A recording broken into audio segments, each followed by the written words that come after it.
Hi, fourth graders, and welcome to Writer's Workshop. So today is a really exciting day because we're going to focus on some endings. Yesterday, you took some time to really hone in and focus on your leads and your beginnings to your historical fiction stories, which are so important to hooking in your reader.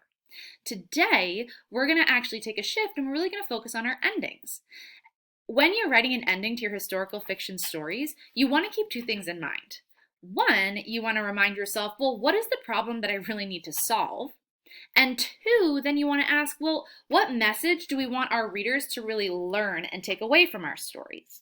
When writers ask themselves those two questions, their endings really bring a close to their stories.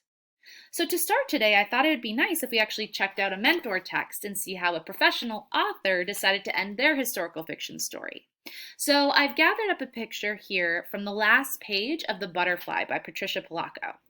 We're going to read this last page together, and as we read it, I really want you to think, what are some things here that Patricia Polacco is including in her ending to really make you feel like she solved her problem and like the message of the story? Listen in. 1 week passed, 2. Monique tried to imagine that Séverine and her mama and papa, and of course Pinoff, were safe. Then the tall boots would march by her front gate, reminding her of how hopeless it seemed. If only she had a message from Séverine, a sign, something. And then, one day, Monique and Marcel were planting next year's bulbs in the garden, when Marcel suddenly gasped, "Regarde, Monique, look!" Her mother pointed at the bleak sky above them. A butterfly fluttered down into the garden. And another. And another. They both watched as butterflies started to land on the dry stalks of faded flowers. First there were 3, then 10, then 20 and 30. Neighbors came out of their cottages and peered all over the wall in wonder. "It's a sign, Mama, a miracle. Séverine sent them, I know it. She and her parents are safe."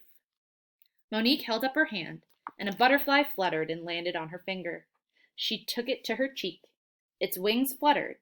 "A kiss," Monique said softly. Okay, so writers, let's take a minute to pause our video here. And when you pause, I want you to think, what are some elements that author Patricia Polacco is including here in her ending to really make you feel like she ended her story and has a message? Pause the video, and when you're ready, press play. So some things that I was thinking of when I was thinking of the ending of this story was that this ending here really made the story come full circle. And seeing that butterfly was really showing her that her friend was safe, right? And it was kind of just showing, you know what? It is going to be all right. My friend Séverine is okay.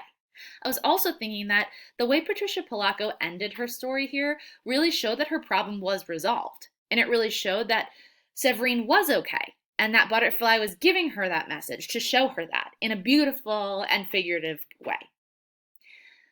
This is one way that one author chose to end their historical fiction story. But it's not the only way.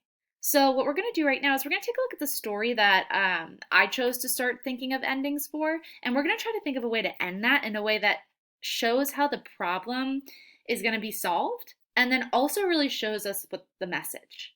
Let me show you what I mean. Okay, so writers, the story that was chosen here to be finished is that story about Colin, as a reminder, whose family lives in Italy during World War II, and they're hiding a Jewish family, and then Colin ends up actually telling someone at school by mistake, and his friends end up showing up at his house. And so my ending here that I'm trying to get at is that the friend's family is actually going to offer to help the Collins family support the Murrays. But let me show you what I have so far. So this is the point that I'm up to. During dinner, Colin's mom hears a knock on the door. The whole family freezes and slowly puts their fork down. Colin runs to the window and pushes aside the curtains. Much to his surprise, he sees Marla and her family at their front door. "Oh no," Colin thinks. "I hope I'm not in trouble." Colin's dad, Willow, opens the door and exclaims, "Welcome! It's been a while since we've seen you. We just sat down to dinner. Why don't you come and join us?"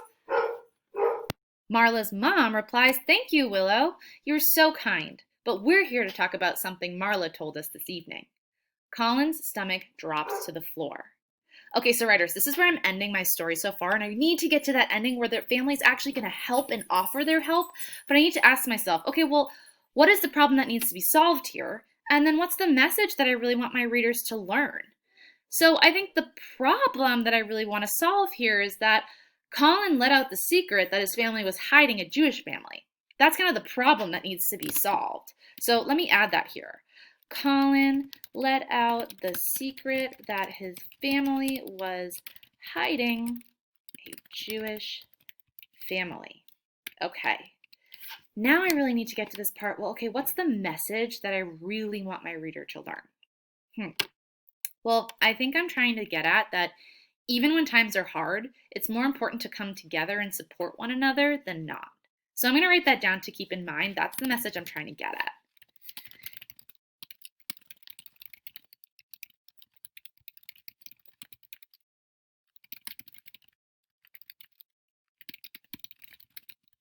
Okay, great. So now I have the two things that I'm really trying to get at. So what I'm going to do now is I'm going to take some time and I'm going to keep this problem in mind as well as this message. And then I'm going to start thinking of an ending to actually show that this family is going to help. So writers, let me show you what I did here after taking some time to write the ending. She continues. Marla told us Colin has a new friend, Jeremiah. We know Colin didn't tell Marla on purpose. It just slipped out.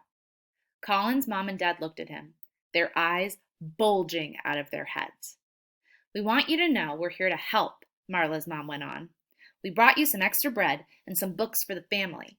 What we're going through right now is so horrible that we need to come together and support each other. If you feel like the Murrays are ever in danger, please let us know, and we're happy to have them in our home. So writers, see how I took that problem of trying to solve that happened, and then I also tried to get my message in there? This is the work that you're going to be doing today. Okay, so writers, as you're finishing your stories today, really focus on your endings. And when you do that, I want you to ask yourself two questions. What is the problem that you need to solve? And what message do you really want your readers to learn? When you think of those two things, the way you wrap up your historical fiction stories will make your reader feel like your story is complete, and they'll be left with a message that's super important. All right, writers, let's get started.